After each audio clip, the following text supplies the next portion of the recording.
You're listening to episode 14 of the Fed and Fearless podcast. On today's show, we're going to be chatting with Alyssa Chang about how to befriend your body. So stay tuned.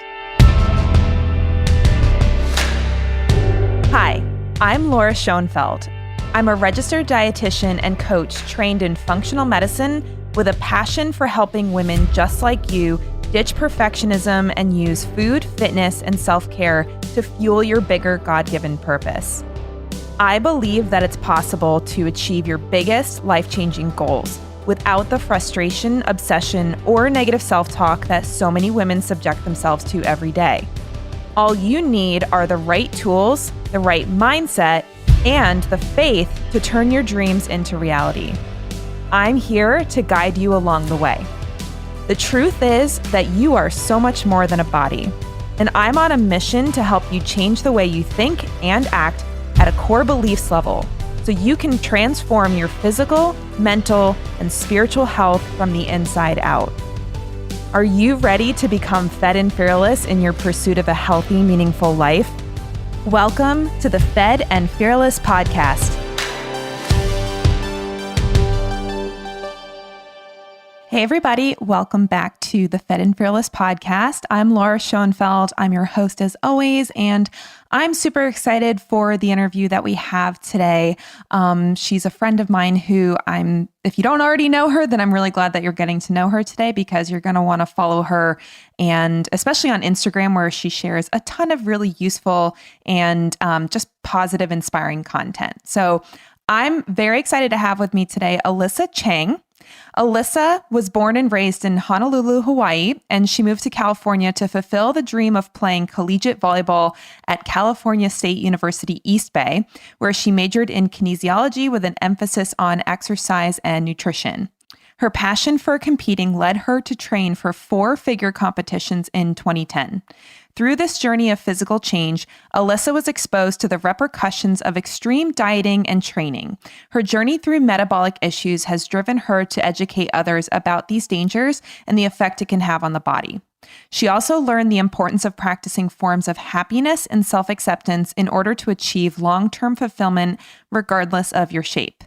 Alyssa and I have a really great conversation about how to befriend your body and how to practice self-experimentation without becoming obsessed with your body and how it's functioning on a daily basis. So I hope you enjoy this. And without further ado, here is Alyssa. All right, everybody, welcome to today's episode of the Fed and Fearless podcast. I am so excited to have with me today someone who I absolutely adore. I love the work that she's doing, and she's also just a really fun person to chat with. And one day I will meet her in real life. That's the expectation that I'm setting for myself. I have a lot of internet friends that I'm like, I need to meet you in real life. Like that has to happen. So without further ado, I'm so excited to introduce Alyssa Chang to the podcast today. Welcome, Alyssa. Thank you, Laura. Yes, real life. We must meet in real life. I know. I have so many internet friends. Like I was mentioning to Steph Godreau recently, we've been internet friends for years at this point. I'm like, why have we not met in real life? Like, this is just weird. So I will put you on my must meet IRL list. But I'm assuming that there's several, if not many listeners that are not familiar with you, and we're going to change that today.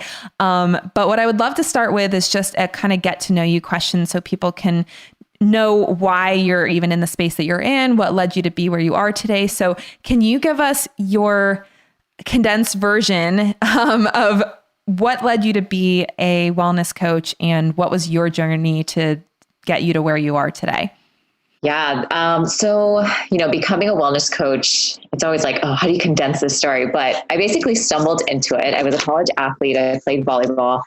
After I finished playing volleyball, I basically got a job as a personal trainer, not knowing through the second meeting that it was an interview. I literally showed up in sweatpants and thought I was just getting some mentoring. And they're like, oh, you got the job. And I was like, oh, okay. And so I basically literally stumbled into becoming a personal trainer. Thankfully, it was such a great introduction of how you can really help serve people. I've always been very fascinated by food, nutrition, movement. My mindset back then was very focused on performance. So learning a lot more throughout the years of being a coach of how, again, multifaceted movement is and all the different lenses you can look at movement through and how many ways you can help people. It's like limitless and you can continue to grow and learn. And I think for me, what led me to here was from my personal story, definitely being an athlete. After I finished competing in college athletics, I went through that whole transition of like, who am I now that I'm not this athlete, now that I'm not training for a sport? And so I kind of floated in this interim of like, what are my goals and what should I do?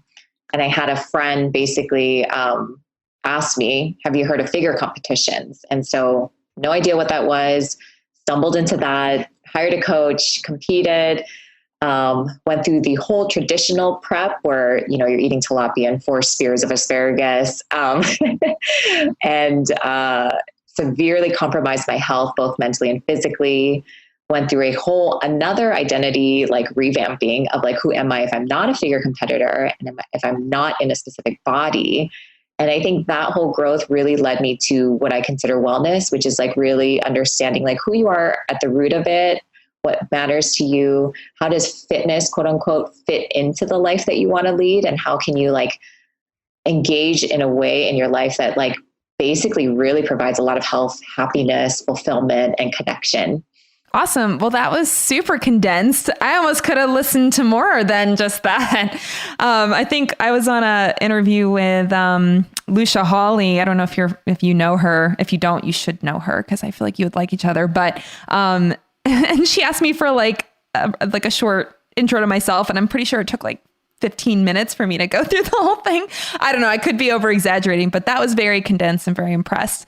One of the things that I love about your work, like you said, the philosophy that you've developed has come from a history of, I don't know if we would call it disordered eating. Maybe you call it disordered eating. I think tilapia and 4 spears of asparagus to me sounds like disordered eating, but I guess in the figure competitor world, that's like normal. So, I guess it depends on who's defining disordered, but basically having that really restrictive, aesthetic or appearance oriented decision making around your food and exercise habits and harming your health doing it, to going through that process of rediscovering what does wellness even mean? What does it mean to eat and exercise in a way that is with the purpose of wellness and not changing your appearance? So I just love the content that you put out because I just think you're a great role model for people who are afraid to let go of the intensity and let go of the control, because they think like, oh, I can't be healthy or I can't be fit or like I can't look good in my clothes if I am not super white knuckling all the time. And I think you're a great example of like, no, you actually can have not only the wellness, but also like the fitness that you want. And it doesn't have to be this like insane, like kill yourself kind of exercise routine or starve yourself kind of diet protocol. So one of the, I don't know if we call it a tagline or phrases that is a common thread through your work is the concept of befriending your body.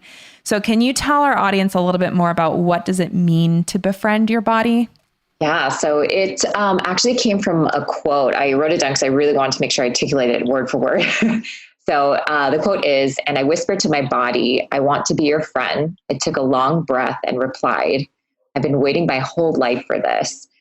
And I think when I read that, like it gave me goosebumps. It was like, how many times in my life has my body shown up for me, regardless of how I treated it? And figure competitions, even competing for volleyball, were great examples of where I pushed past pain, disregarded my fatigue, ignored hunger, or actually falsified fullness, I would say. And I just like disrespected it over and over again, but my body repeatedly showed up for me. And it's like, I remember just like sitting and having literally a conversation probably with myself about like, okay, I'm finally ready. Like, I just want to be partners through this thing. Teach me what you've been trying to tell me. I'm finally in a position ready to listen and allow you to be heard. And also to trust that you actually have my health and my happiness in your best interest. It's so funny because I don't think most of us think of our body as being a separate thing that would be talking to us. But sometimes I think you do have to kind of like remove your brain and your your cognition from how your body is communicating with you. Because like you said, a lot of women, their bodies are talking to them in different ways. It's just if you're not listening, either your body stops talking, because even something like appetite, it's like if you're under eating chronically for months or years, eventually your appetite's going to go away because your body's like, well, you're not listening, so why should I keep sending this signal? Or, things like injury or pain, that kind of thing.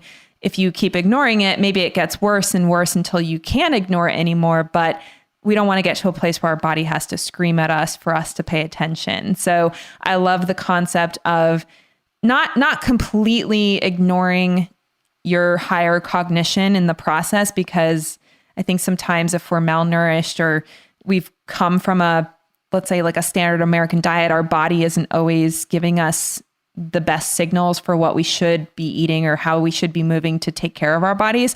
But a lot of the women I work with, and I assume you as well, struggle from the opposite, where their brain is kind of like running the show and their bodies are kind of telling them, hey, this isn't working for us, but they're just ignoring it. So I feel like it's nice to get into that communication piece and not having one direct the other. Because I think, if somebody's eating, let's just say as an example, eating a really high sugar diet and they're having all these blood sugar issues, they may be experiencing hunger and sugar cravings because they need protein or they need some vegetables. But then another person might be experiencing sugar cravings because they're too low carb or they're under eating and they need to just eat more, or they need actually to eat carbs. So I think just like remembering that the body is giving you important information, and we also have brains that can help us interpret the information, and knowing that it's a two-way street. Anyway, I don't want to steal the show from you because you're awesome and I want to make sure you get to talk. So I get so excited when we're talking. So now that we know just what the general philosophy, and I always like to, if you don't have it, it's okay. Do you know if there's a source for that quote? Yeah, I wrote down Nahira Waheed. Okay.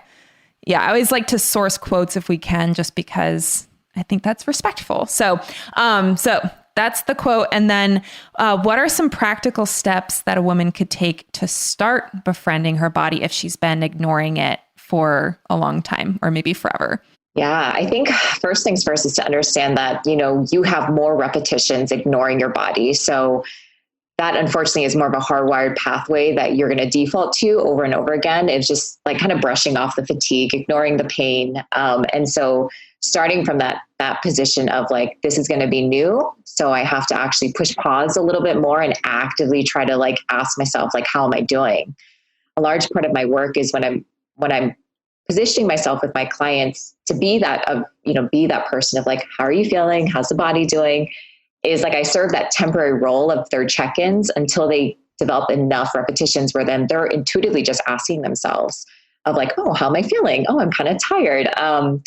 So I think like getting in the habit of like really understanding that, setting alarms and setting those check-ins and to embrace the position you're in of like, really starting like to change a lot of the hardwiring that initially we're trying to kind of like unravel. It can be a little bit uncomfortable initially because I think we've gone so long with ignoring it that we may not know the answers initially. So other than, embracing that new path, also kind of like sitting in the discomfort a little bit. And then I would then say like, to really practice gratitude. The same way as I was mentioning before is, she shows up for you like over and over again. If you made it this far, there's been countless times where she's, given you food poisoning because you ate something poor or something that was like had bacteria and you got sick, but she's literally trying to help you heal. So I think finding more opportunities to show your appreciation, show gratitude for how your body is showing up for you is definitely another area I would strongly encourage. And probably just staying curious. I think, curiosity and experimentation is a very strong or a very large part of my philosophy is like, become your own scientist with food, with movement, with mindfulness, and like really explore like, what is she trying to tell me? And what, if you don't know the answer, that's perfectly fine. Cause I think if you're just getting in the habit of asking yourself these questions, eventually you're going to come around to finding the answers. Mm-hmm. Definitely. Now, you use the term hardwired a couple times. Can you tell us a little bit more about what that means? Yes. So my background is based in a brain-based approach to fitness. So basically the nervous system is the governing system of how we interpret everything around us when it comes to like temperature, light, people interactions. That hardwiring, basically the nervous system is hardwired to keep us alive. And it thrives off of prediction. So the more that our brain can predict, the safer we'll feel. Hardwiring is basically more repetitions built in that is going to be less effortful, more efficient. So when we're used to doing something, it's going to be easier for us to create and sustain that routine.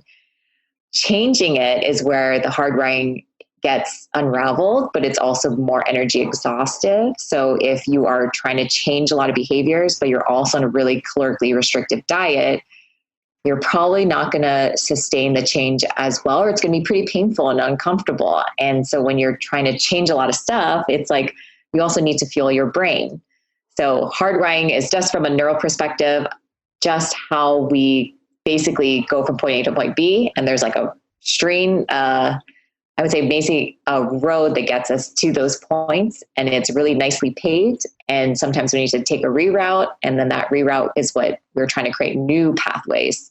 It's so funny that you said the piece about fueling your brain for the process of making changes, because I feel like I knew that from my psychology days, but I didn't really have it click until you just said that in the program that I run, Fed and Fearless, the first thing we do is make sure people are eating enough, because I find, and this is probably a big part of it that you just mentioned, why, that if somebody is under eating, like it does not really give us a lot of bandwidth for doing things like self-awareness exercises or journaling or, recognizing negative self-talk and replacing it with positive self-talk.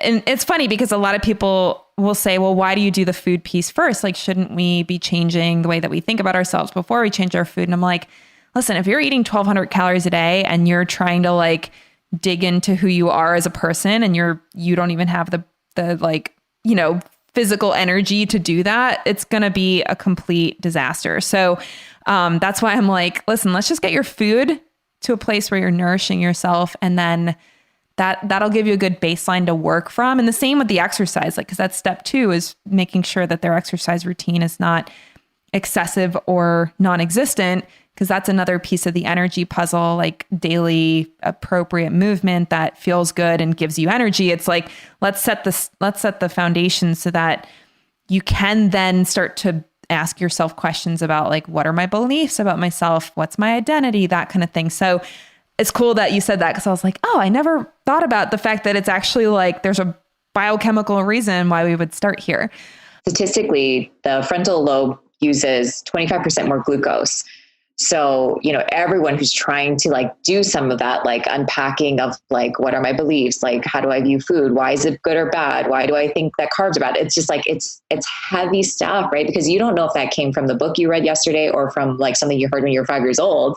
And like to go back that far to assess it, address it, change it is like exponentially calorie exhaustive. And, things like calorie counters don't factor in the brain power that we exhaust on a daily basis. You mean you can't write into MyFitnessPal, I did 20 minutes of journaling about my childhood today, so I get an extra 200 calories for the day. But seriously, I think sometimes people they have no idea that using their brain in that way is energetically demanding. And if you're already at an energy deficit and you're adding more demand, it's like there's a reason that we feel so just like overwhelmed, anxious. And then we'll default to what we're used to. Again, we're more hardwired to like feel like we're a failure and like we're never going to succeed. Why is it only me? And it's like, oh no, like literally you're just like, you just need probably a little more food. And Go eat a cookie and then and then come back to us and let's chat. Yeah, totally. Well, and there's a woman named Dr.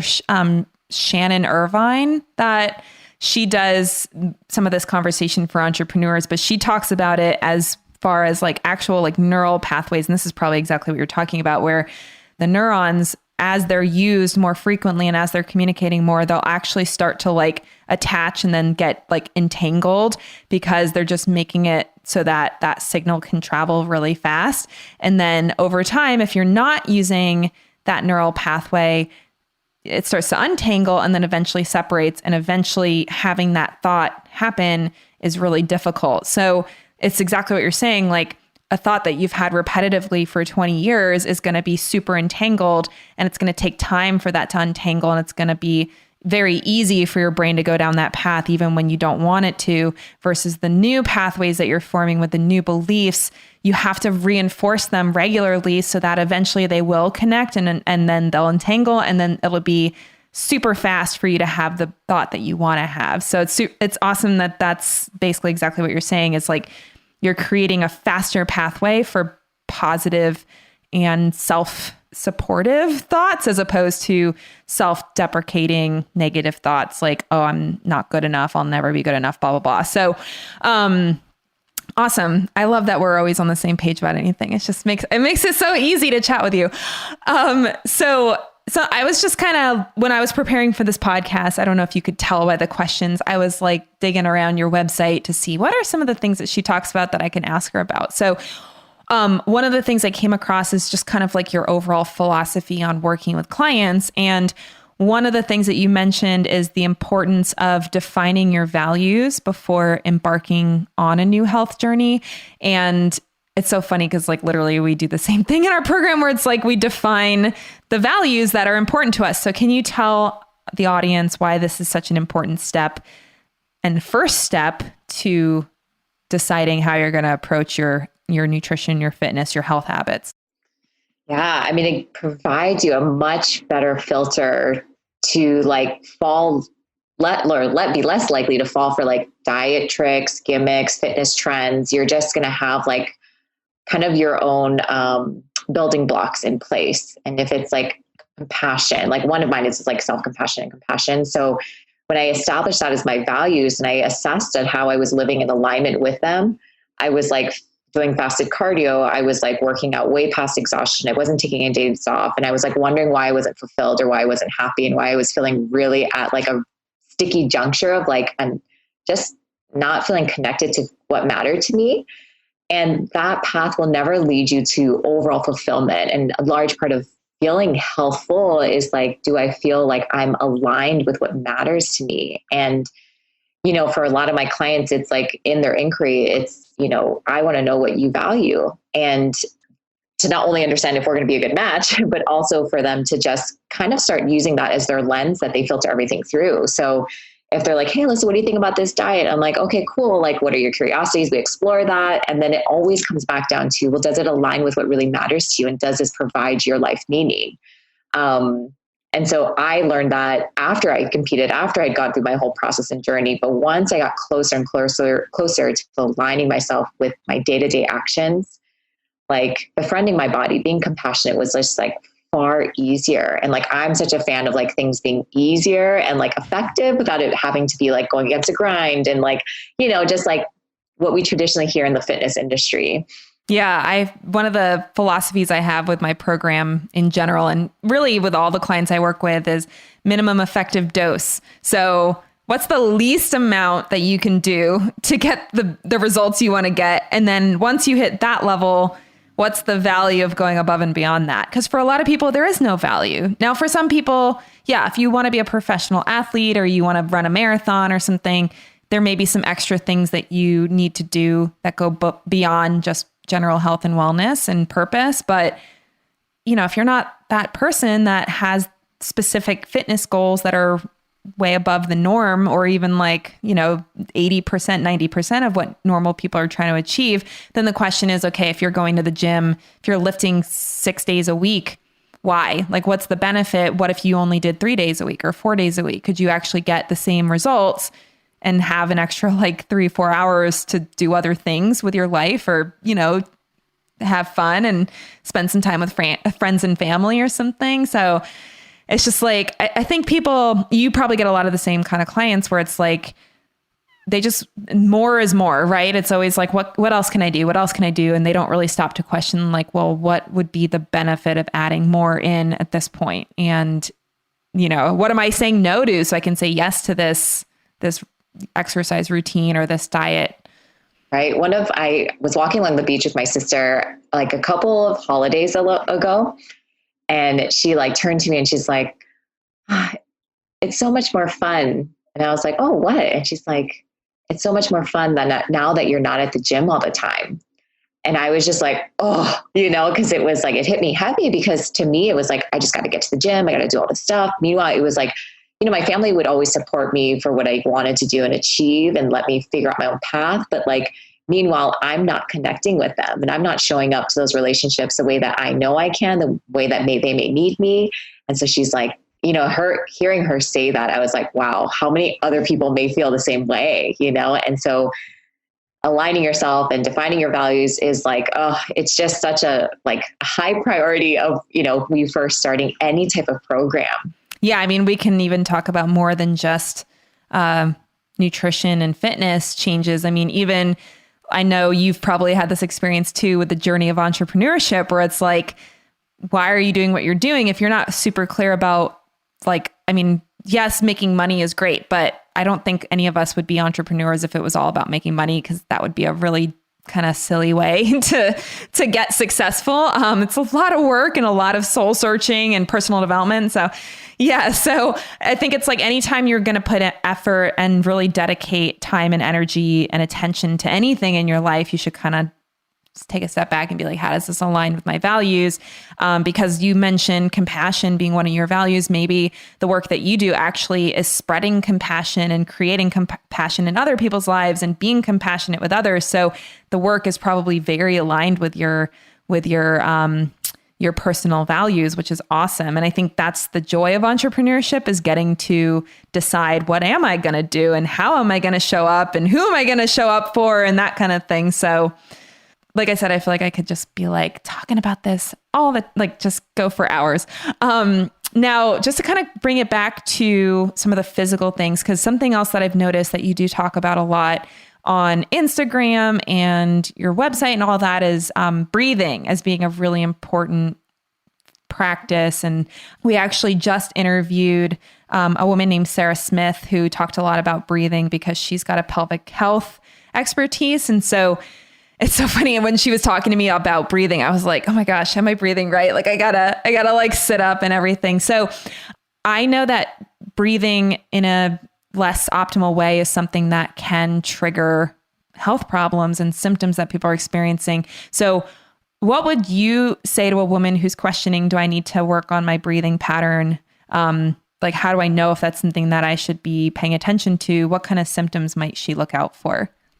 Yeah. So, it's really interesting. I think the more I've dove deeper into breathing, the more I'm like, along with values, like breathing should be right next to it. So I built out, I've had a lot of women kind of ask me, how did you repair your metabolism? Because a lot of times after coming off these shows, your body hormonally is just wrecked. You're like, cortisol levels are all over the place, thyroid hormones, all of these things. And so when I actually took a look back at what I did do, a lot of it was retraining my body how to breathe more effectively and efficiently. There's a really great book called The Oxygen Advantage. Patrick McKeown, I think is his name. And one of the most powerful quotes is, you can live without food for a few weeks, water for a few days, and air just for a few brief moments. In the culture that we live in nowadays, I come across chronically a lot of clients who are very shallow chest breathers, which keeps them in this chronically over inhalated state, which automatically will make you more susceptible to anxiety, just in general, being more prone to being overwhelmed, inability to manage stress. And then from a movement standpoint, you're probably going to have more pain. You're going to have weird pain patterns surface. For women, it's going to severely, I shouldn't say women, but predominantly a lot of my clients are females. You're going to have weird metabolic things surface. You're going to feel cold all the time. You're going to have weird bowel movements. You want to think about breathing fully, deeply, efficient breaths as actually giving your internal organs a nice little massage. And so it helps with regularity. So a huge part of my rehab was literally, how am I breathing? And I was a breath holder. I was someone that would yawn randomly all the time. I would wake up super thirsty, which is an indicator that you're mouth breathing at night. So there was all these things that kind of just formulated why you would feel unwell if your breathing was compromised. And again, we unfortunately live in a culture where it's just really high stress. People are always on the go, and you don't think about how am I breathing? a really interesting part of that book, which I see a lot with my clients, is like how breathing then influences dietary choices and preferences. So our body likes to keep us at like this specific like pH balance. So we have like the acidic side and the basic side. When we go into more of this chronic overbreathing state, we become a little bit more basic. And so the body will intuitively, or the brain will intuitively have you crave foods that are more acidic, which is going to be things like meats and processed foods and chips and sweets. And so a lot of my clients who have like, I have cravings all the time, Alyssa, we implement movement therapy from the standpoint of like, let's learn how to breathe again. And they breathe and they do that for a little bit. And they're all of a sudden like, wow, my interests in food have changed. Not because I'm avoiding it, not because I'm asserting willpower, but because I am actually providing like the right type of movement therapy so that my body feels safe again, and that I can actually hear what I actually want to eat versus like what my brain is just instinctually craving because it's trying to provide more of that acidic food to recalibrate that acidity and that basic imbalance. That's so interesting. And just so people are clear, basic, the other way to describe that is alkaline. I feel like if you're not a chemist, you might not think of basic. Like you'll think basic is like, I'm basic, like basic white girl or something. So yeah, alkaline is the other way to describe that. And it's interesting because I think also just knowing how the breathing pattern can really direct that fight or flight response in a person. And so if you're kind of chronically in that high cortisol fight or flight, some of those foods that are in that more acidic category, like processed foods and sweets and that kind of thing, they're also really calming to the nervous system. Like I know people don't like to admit that there is a reason that they're called comfort food, but things like high fat, high sugar, high salt foods that taste really good and are really what processed foods are made out of, they actually do calm our nervous system. So yeah, so I think people have a lot of guilt around like eating when they're stressed. And I think it can be freeing to know that like you're kind of listening to your body when you're eating as a response to stress. Maybe it's not the most adaptive response, or it's not correcting the stress. It's just band-aiding the stress. But just knowing that comfort food really does actually reduce your stress levels, it kind of takes some of that like guilt or shame around the food choices out of the equation. Yeah, definitely. I mean, I think there's a purpose. I mean, they call it, unfortunately, I would say that there's a negative connotation to emotional eating. However, we eat for our emotions a lot of the times. And knowing that there is like a nourishment that we feel and that we do get comfort from certain foods that we won't get from others is like, yeah, your own brain's way of like providing you that soothing kind of like, oh, I feel back in my body again. And I often reference like fullness as being one of the main categories to reach or going past fullness, because it allows you to actually reconnect to physical sensation sometimes when you feel like you're very ungrounded. Mm-hmm. And so the inability to maybe tap into like, I'm like satiated and I'm content, and you choose to go beyond that sometimes is your own intuitive sense of like, I don't feel as grounded and I need to get like a physical sensation in my body to feel back in it.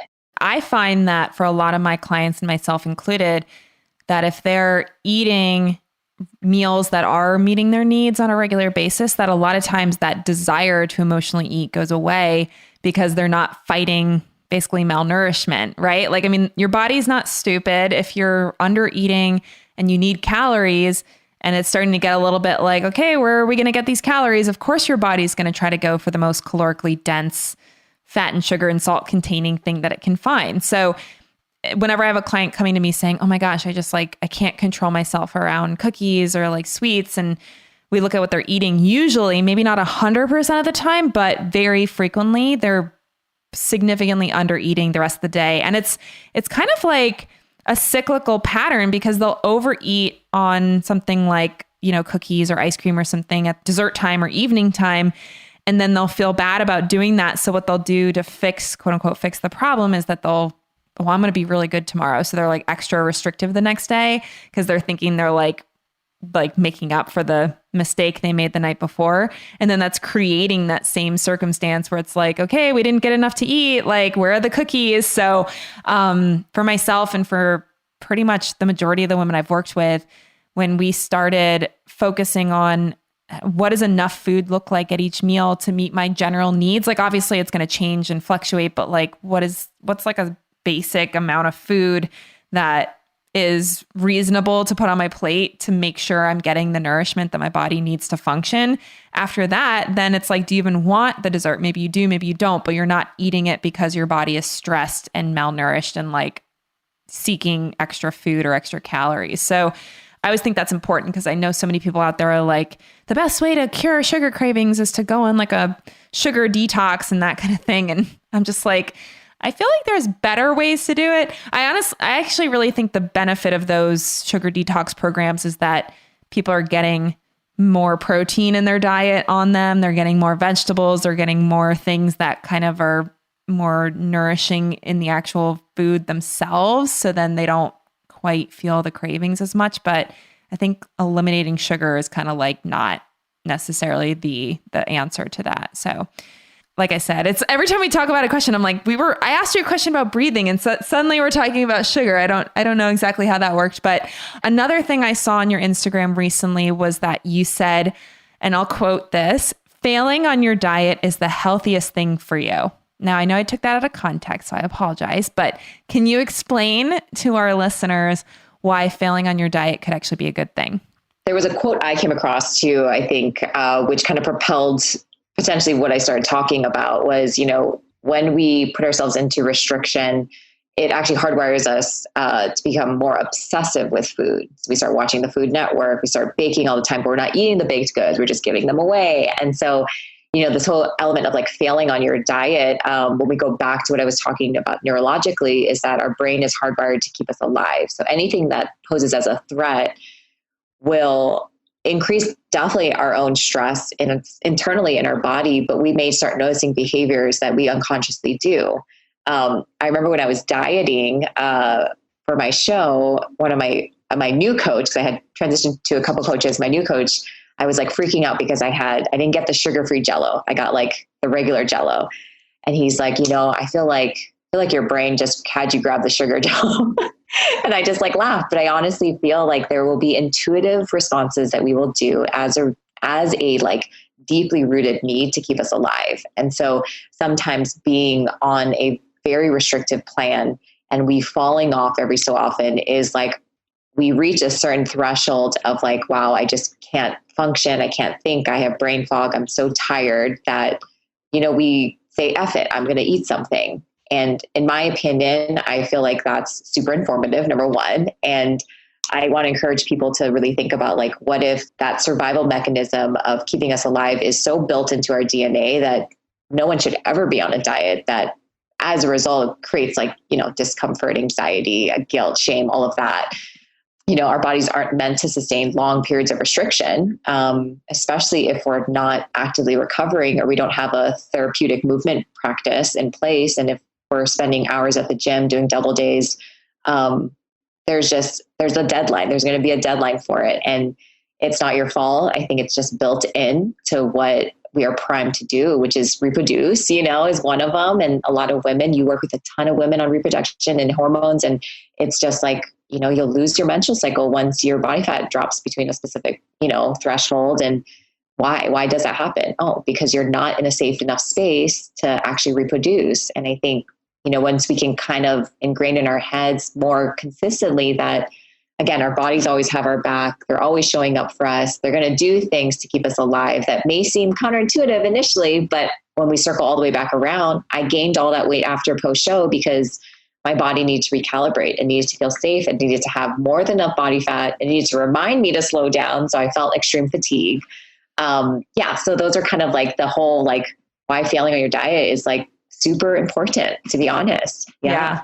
Oh, so many things that just came to mind. One, I just wanted to make a quick note with the amenorrhea piece. There's actually no evidence to support a specific body fat percentage that women lose their period at. It's really more about caloric balance. So the reason I think that's important, I'm not saying that there's probably a threshold somewhere. I think it's, once you get into like the 15 and below, most women will lose their period, but there's women that I've worked with who are actually their higher body fat percentage, their BMI is in the overweight, obese category, and the dieting behavior, the low calorie intake was what actually triggered the amenorrhea. So I just wanted to clarify that because I don't want any women thinking, well, my body fat percentage is like 24, so I must not be what she's talking about, because it's actually not super relevant for amenorrhea. And that's a common myth. I think that people are like, I'm not skinny enough for it to be hypothalamic amenorrhea, and that's not true.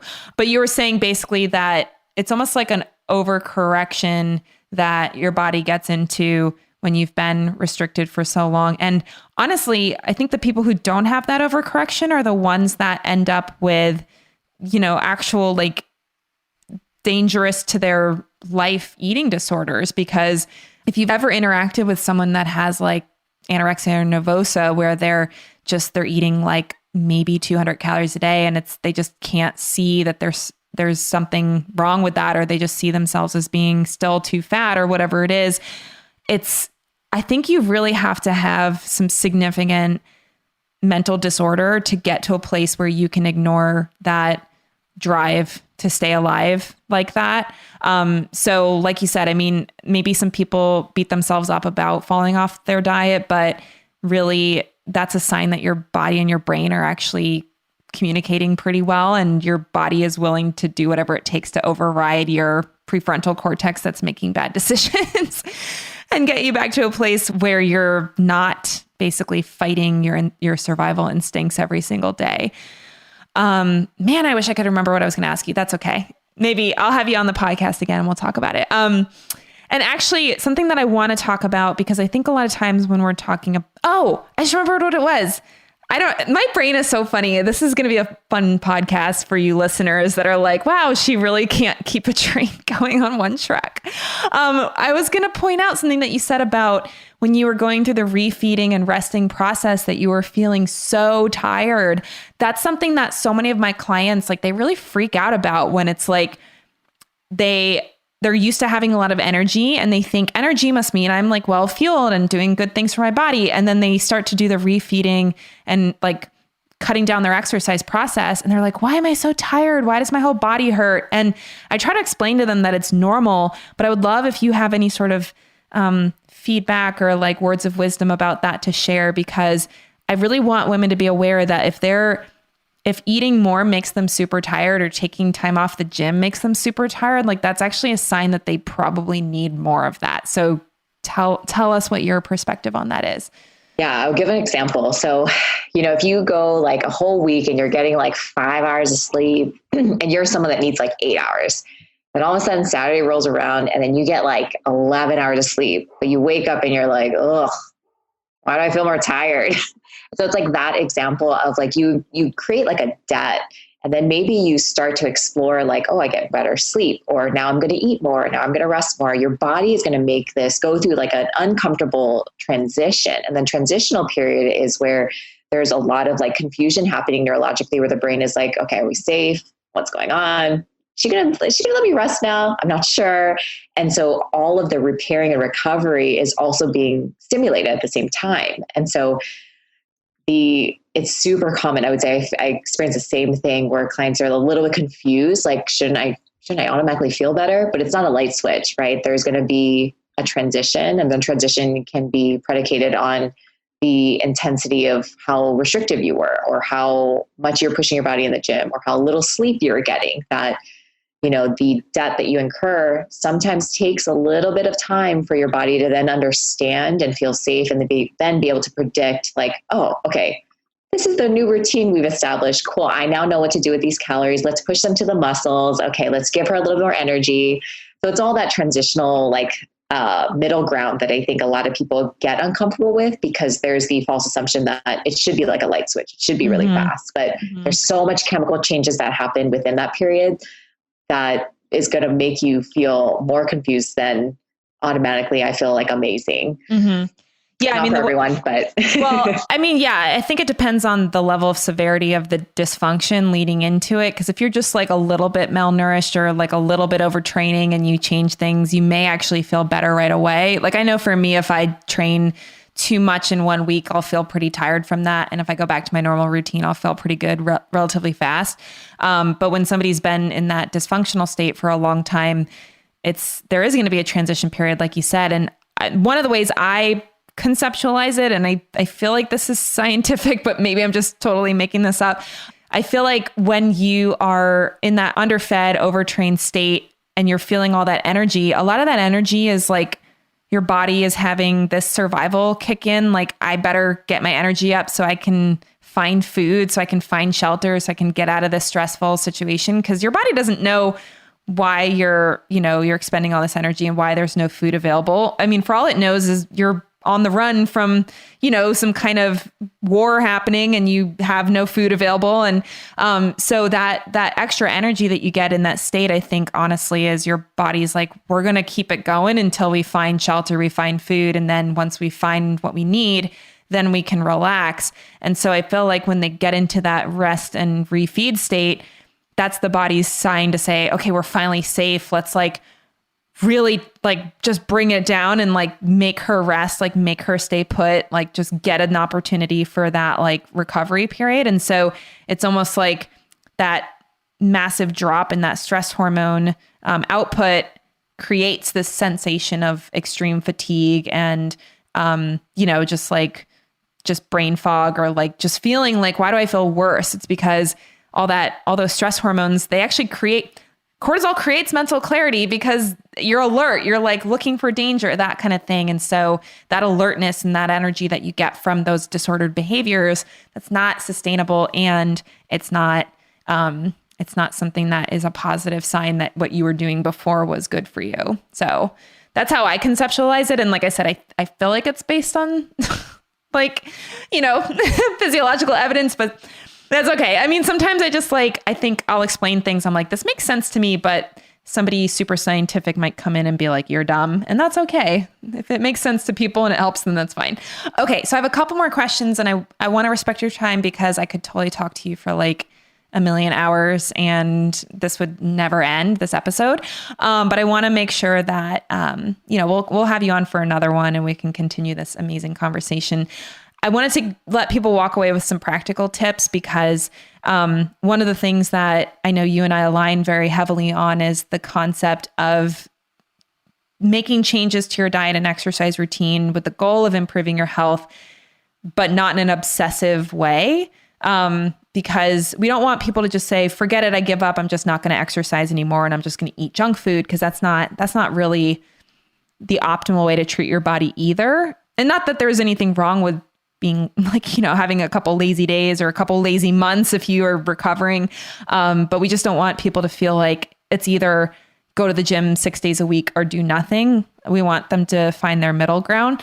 So one of the concepts that you've mentioned a lot in your website is the practice of self-experimentation. And I would love to know if you have any tips for how women can practice self-experimentation without becoming obsessed with their bodies and just being hyper focused on how their bodies are functioning on a daily basis. Yeah, I think it's such a great question because I think it's going to be so unique to everyone where at some point, maybe it starts to dabble in oh, Alyssa, I'm starting to obsessively think about X, whatever it may be. And so I think really knowing yourself is super helpful in understanding that level where you're teetering that line and you're oh, it feels a little bit too much like my old behavior. So I think number one, knowing yourself really well. So establishing your values, I think that's super helpful. The whole aspect of self-experimentation for myself, what I do with a lot of my clients is we always have a series of reassessments or assessments and then reassessments that they utilize within the program. So both objective and subjective assessments. So one thing that, a lot of this will require is work, is data tracking, is note taking, is really diving in deep, but in a way that you're I can't wait to learn her. I can't wait to learn about my body and what she needs and what she's been telling me, so that it doesn't feel like homework, that it literally feels like I'm getting assessments on this new piece of equipment that I'm curious to learn about. And so I can actually probably send you the example, but a daily assessment sheet is kind of something that I have clients fill out. And then it's just kind of what's your stress? Do you have any pain? What's your general mood and energy? So they kind of get some of these subjective assessments of themselves. And then the objective side is, because I have a movement perspective on health, they all have very unique movement assessments and reassessments. And it could be a range of motion assessment. It could I don't like to assess pain because the more that you put yourself into pain, the better you get at probably ignoring it. You could do like a strength assessment, but something that's super fast that just provides you a lens of like kind of confirming how you're feeling. And then kind of comparing and contrasting those two is like really helpful to get more data on how your body's actually doing. So I am a huge fan of like finding like, or gathering a lot of data, establishing some sort of assess, reassess process for yourself. That way you can get a gauge of every day how you're actually doing and how she's feeling. Yeah, it was funny when you were saying to have fun with it. It made me think of like dating where you're getting to know somebody. It's like you're in the beginning phases, you're like, I want to know everything about you. And like, I'm just here to listen and learn and blah, blah, blah. And then you're, married for 2.5 years and you're like, how's your day? Good. How's your day? Good. So kind of just kidding. But sometimes my husband's not super chatty and he'll just be like, it was good. I'm like, cool. Thanks for the update. So I don't let him just give me a one word answer, as you can imagine. Okay. So I also would love to find out from you, what is your big vision for the work that you're doing and the impact that you hope to have on the world? Yeah, I love this question so much because it really makes me like take a step back and like think at a like more global level. And for me, it initially started because I felt so alone in my own journey. And I felt like, why is this only happening to me? Like, what's wrong with me? And I sat in that space for far too long until I came across this one little article of this woman talking about how she almost fainted backstage and how she has like post-competition blues. And I was like, I just remember how much relief I felt of like, I'm not the only one, which then spiraled me into this, like, there has to be more people. And so I went on this like huge like research thing, and I was just like exploring all different avenues. And I was like adamant about finding more platforms people were talking about this. So I think like on a larger global scale is like, I want women to feel less alone in the battles and struggles that they're going through, because any thought that you've had, there is 100% guaranteed another woman out there who's thought or felt the same thing.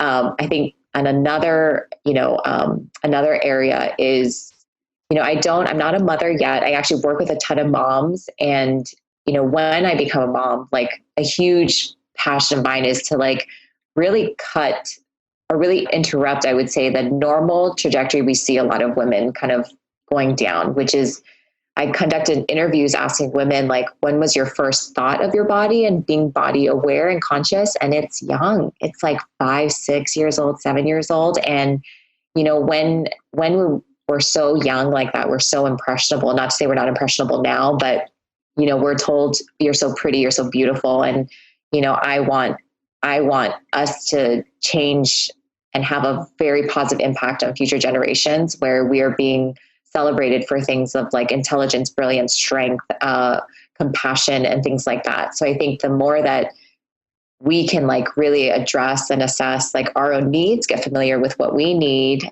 we will raise amazing, amazing future generations. I love that. That's such a great big vision as far as changing the way that all women are then passing on this way of thinking, or hopefully not passing it on to their children, their daughters, and all that. Okay, I have one more question for you before I let you go. And that is, what do you believe makes a person more than a body? Oh, it's always how they make me feel. Like I've been around so many shapes and bodies. It like doesn't matter. Like when I connect with you, I am looking in your eyes. We are like connecting on like our dogs or whatever we're talking about. And I am just so honed in and so present with who you are and how you're making me feel, and our energy exchange. Like it is like priceless to like feel that type of connection. And they could be like a tree, right? Like they could take on any type of shape. And I'm just like, you are an amazing human being. And I think really embracing the fact that we are humans, we are inherently imperfect, is like something we should all really, really consciously think about, because, there's so much connection that we can have when we acknowledge someone for who they are and how they make us feel. Yeah. And just to add to that, not that it needs any addition, but I think one thing people tend to not realize is that the people we think should be like the most self-confident because of the way they look, a lot of times are the least self-confident or the most self-conscious. So just kind of doing whatever we can to eliminate our judgments based on somebody's appearance, whether it's traditionally beautiful or traditionally a body appearance that maybe would not be considered like beautiful by society's standards. So just being able to connect to that person on a soul level, I think is so awesome. Yeah. So. I mean, I've only seen your face, right? We've only met on face. I actually have tree trunks as my legs. Funny that you mentioned being tree shaped. Actual bark for skin. Well, enjoy your presence, Laura. Well, good. I'm so glad you're not judging me for my tree body.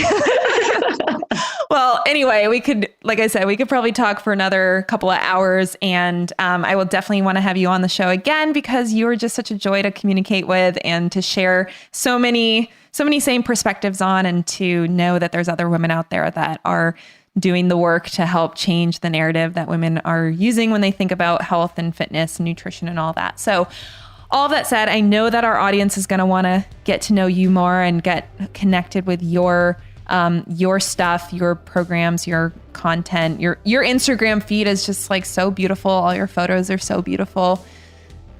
Definitely, I try not to be envious of the aesthetic of your Instagram feed. So if you want to just follow her for beautiful photos, I endorse that. But where can our audience find you if they want to connect with you? Yeah, my Instagram is Coach Alyssa Chang, and then my website is www.coachalysachang.com. I do have a private Facebook group, Befriend Your Body, Move Confidently in Your Life, that I am on. I try to be more proactive on that platform, but I would say Instagram is probably the one that I'm the most consistent with. On my website, you'll find programs and blogs and things like that. Awesome. Well, thank you so much for your time, Alyssa. It was such a pleasure to chat with you, and I can't wait to have you on the show again. So anyway, thank you to everybody for joining us. Your time is so valuable to us. So we're glad that you hung out with us for the last hour or so. And we will look forward to seeing you on the next episode of the Fed and Fearless podcast. Take care, everybody. Thank you. Hey, everybody. Laura Schoenfeld here again. I'm so excited to announce that I now have openings for new private clients to begin working together in 2020. I have worked with hundreds of clients over more than 6 years on a variety of health conditions. My areas of expertise include hormone health and fertility, adrenal dysfunction, gut health, and immune dysregulation. I'm also well-versed in sports nutrition and enjoy helping recreational and semi-professional athletes maximize their physical performance. My functional medicine training and client experience, combined with my compassion and realistic view of health, makes me a well-prepared partner for you in your journey towards better physical, mental, and spiritual health. If you're looking to build a relationship with a qualified health consultant who takes the time to get to know you as a unique person, then you'll love working with me as your own personal functional nutritionist. The first step to becoming a client of mine is to book a functional nutrition strategy session. On this 30-minute strategy call, I will provide a review of your current diet and lifestyle approach, clarity on what's holding you back from making progress towards your goals, and I'll help you come up with a personalized game plan for optimizing your health. If at the end of this call we decide it would be a good fit to work together on this plan, we'll have the opportunity to discuss my consultation packages and services, and even to get started working together for a longer-term partnership so that way you can experience lasting results. To book your session, go to lauraschoenfeldrd.com and click the menu button that says Work With Me. You can learn more about how I work with clients and book your strategy session from there. I look forward to meeting with you soon.